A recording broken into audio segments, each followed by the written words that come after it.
जय Hind and hello guys, स्वागत है आपका आपके अपने YouTube चैनल ज्ञानदेह होस्ट में। और इस वीडियो में मैं आपको बताने वाला हूं IDBI bank executive online form 2024 के बारे में। और यहां पर इस वीडियो के अंदर पूरी जानकारी आपको दी जाएगी कि कैसे आपको फॉर्म को भरना है, इसलिए आपको वीडियो को पूरा देखना है। एंड अगर आपके मन में कोई सवाल कोई डाउट रह जाए तो वो आप कमेंट के माध्यम से पूछ लीजिएगा। अब चलिए शुरू करते हैं। गाइज मैं माफ़ी चाहूँगा कि बैकग्राउंड में आपको थोड़ी नॉइज़ आ रही होगी क्योंकि घर में कंस्ट्रक्शन का काम चल रहा है, इस वजह से मैं आपसे माफ़ी चाहता हूं। तो आप इसको थोड़ा एडजस्ट कर लीजिएगा, अगली कुछ वीडियोस के अंदर ये प्रॉब्लम हो सकती है। अभी यहां पर बात करते हैं इस फॉर्म के बारे में। तो यहां पर गाइज आपको क्या करना है, वीडियो के डिस्क्रिप्शन में जो मैंने लिंक दिया है ये आप ओपन करेंगे। इसको ओपन करने के बाद आपको जानने को मिलेगा कि इसमें 1000 पोस्ट निकाली है। एंड यहाँ पर गाइज आप लोग फॉर्म को 7 नवंबर से 16 नवंबर 2024 तक भर पाएंगे। एंड ये जो वैकेंसी है ये आपकी कॉन्ट्रैक्ट बेस पर निकाली है, यानी कि रेगुलर या फिर कह लीजिए कि परमानेंट नहीं है।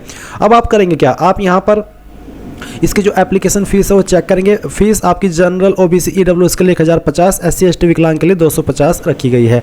अप्लाई करने के लिए आपसे ग्रेजुएट की योग्यता मांगी, किसी भी डिसिप्लिन में आपने ग्रेजुएशन किया है तो वो आप इसमें अप्लाई करने के लिए एलिजिबल है। ये सभी जानकारी चेक करने के बाद ऑफिशियल नोटिफिकेशन PDF के ऊपर क्लिक करके इस नोटिफिकेशन से कैटेगरी वाइज वैकेंसी, आपकी इंपॉर्टेंट डेट्स, साथ ही साथ एज लिमिट 20 से 25, एजुकेशनल क्वालिफिकेशन, कंप्यूटर लिटरेसी, ये सभी इन्फॉर्मेशन आपको यहाँ पर दी गई है। सैलरी के बारे में भी आपको यहाँ पर बताया, जो कि आपकी पहले साल आपको 29,000 रुपये पर मंथ मिलेगी और सेकंड ईयर आपको 31,000 पर मंथ मिलेगी।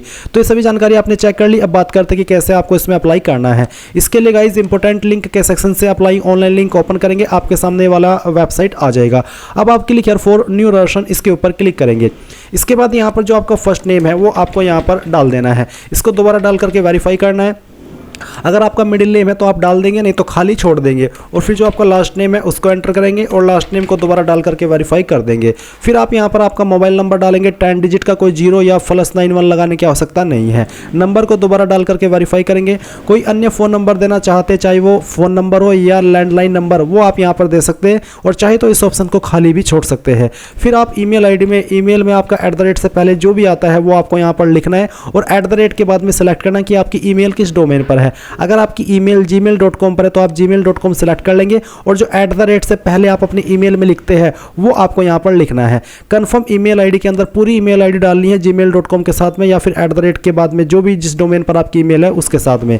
उसके बाद सिक्योरिटी कोड डालेंगे। सभी जानकारी चेक करने के बाद सेव एंड नेक्स्ट कर देंगे। अब आप यहाँ पर देखेंगे कि जो आपका रजिस्ट्रेशन है वो हो चुका है और आपको यहाँ पर फोटो साइन अपलोड करना है इस सेक्शन के अंदर।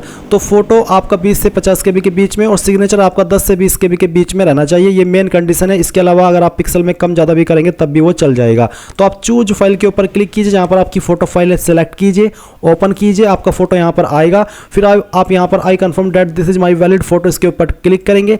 एंड देन जो आपका सिग्नेचर है वो भी आपको यहाँ पर अपलोड करना है। तो सिग्नेचर की फाइल जहाँ पर भी सेलेक्ट करिए, ओपन कीजिए एंड देन यहाँ पर आप इसके ऊपर टिक करके इसको कंफर्म कर दीजिए। फिर आप नेक्स्ट के ऊपर क्लिक करेंगे। इसके बाद आप देखेंगे यहाँ पर बेसिक डिटेल में सबसे पहले कास्ट कैटेगरी आपको सेलेक्ट करने की, आप जनरल हो यानी कि यू आर अनरिजर्व्ड, OBC या फिर SC या फिर ST, जो भी है वही आप यहाँ पर सेलेक्ट कर लीजिएगा। क्या आप विकलांग और आपकी विकलांगता 40% या उससे ज़्यादा है? अगर हाँ तो यस, नहीं तो आप इस ऑप्शन में नो कर देंगे। फिर ये ऑप्शन आपके सामने डीएक्टिवेट रहेंगे क्योंकि ये उन्हीं के सामने एक्टिव होंगे जो कि विकलांग है। इसके बाद नीचे की तरफ आएंगे। एक सवाल और है विकलांगता से जुड़ा हुआ ही कि क्या आप ये जो RPWD एक्ट 2016 इसके अंदर डिसेबिलिटी कैटेगरी के अंदर आते हैं और आपको लिखने में प्रॉब्लम है और उसके लिए आपको स्क्राइब चाहिए, तो आप इसमें यस करें। अगर आप बिल्कुल ठीक ठाक है ऊपर वाले की कृपा से तो आप नो कर दीजिए इस ऑप्शन में।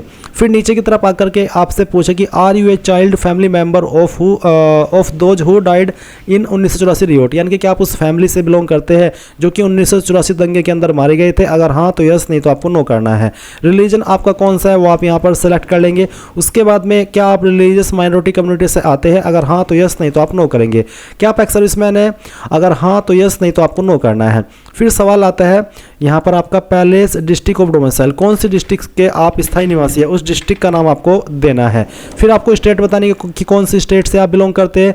इसके बाद में आप यहाँ पर नेशनलिटी सिटीजनशिप के अंदर इंडियन सेलेक्ट कर लेंगे। फिर पूछा कि do you have adverse report regarding character moral turpitude ETC is also liable to be rejected at any stage, यानी कि क्या आपके ऊपर कोई रिपोर्ट दर्ज हुई है, कोई कैरेक्टर आपका खराब है, कुछ इस तरह का अगर है आपकी उसमें तो आप इसमें यस करें, नहीं तो आपको नो कर देना है।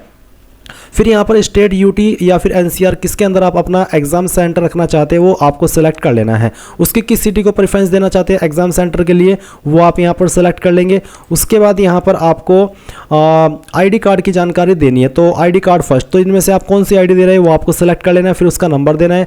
सेकंड आईडी आप कौन सी देना चाहते हैं वो सेकंड आईडी भी आप यहाँ पर सेलेक्ट कर लीजिएगा और उसका नंबर भी आपको दे देना है। फिर यहाँ पर पर्सनल डिटेल में आपका जो डेट ऑफ बर्थ है वो आप सेलेक्ट करेंगे, पहले डे फिर मंथ और जो भी ईयर है वो भी आप यहाँ पर सिलेक्ट कर लीजिएगा। इसके बाद जेंडर आपको सेलेक्ट कर लेना है कि आप जुड़वा भाई बहन है, अगर हाँ तो यस, नहीं तो आपको यहाँ पर नो करना है।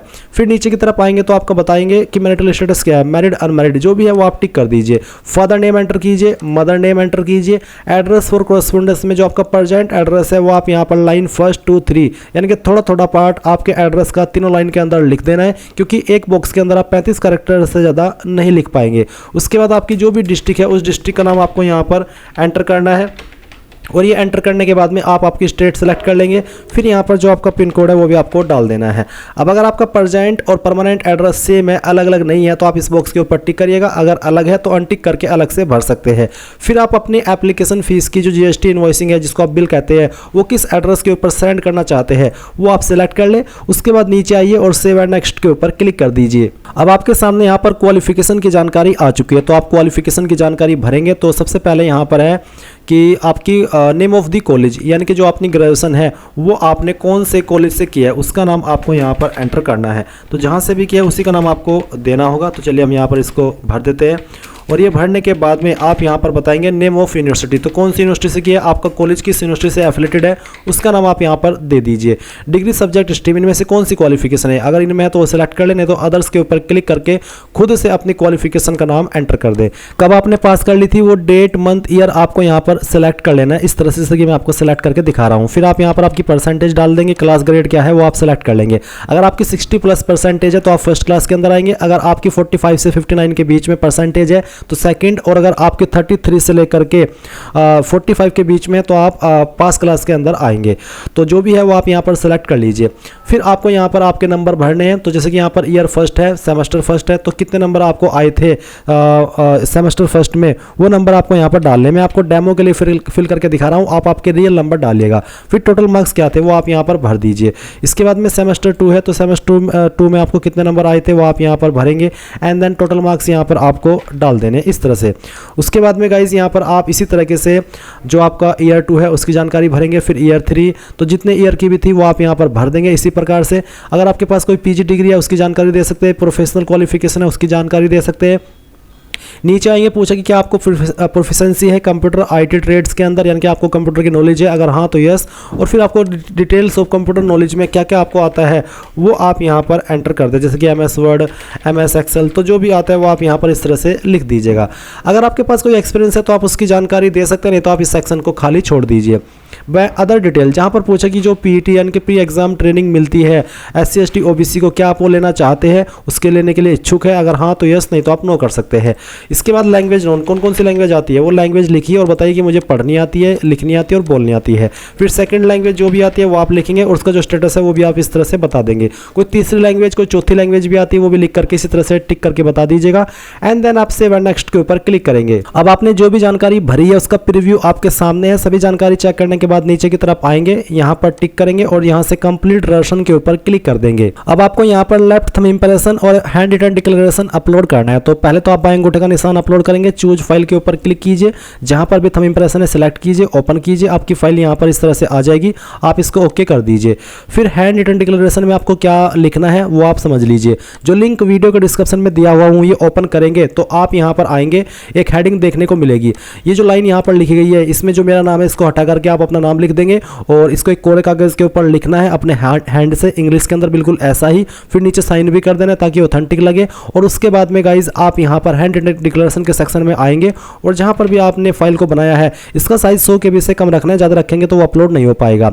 फिर आप यहाँ पर इसको अपलोड करके जो सिक्योरिटी कोड है वो डाल देंगे and then save and next कर देंगे। इसके बाद यहाँ पर फीस का अमाउंट आएगा जो कि आपको वेरीफाई करने के लिए ये जो कैप्चा कोड है वो डालना होगा और ये डालने के बाद में आप यहाँ पर सबमिट कर देंगे और यहाँ से ओके कर देंगे। अब आपको यहाँ पर पेमेंट के पेज पर ट्रांसफर कर दिया है। आप आपकी एप्लीकेशन फीस इनमें से किसी भी माध्यम का इस्तेमाल करके जमा कर पाएंगे। जैसे आपकी फीस जमा हो जाएगी तो आप अपने फॉर्म का फाइनल प्रिंट आउट ले पाएंगे। तो इस तरह से गाइज आप लोग IDBI bank executive online form 2024 को भरेंगे। आई होप ये प्रोसेस आपको पसंद आया होगा। कोई सवाल डाउट रह गया हो तो कमेंट के माध्यम से पूछ लीजिएगा। Thanks for watching. जय हिंद।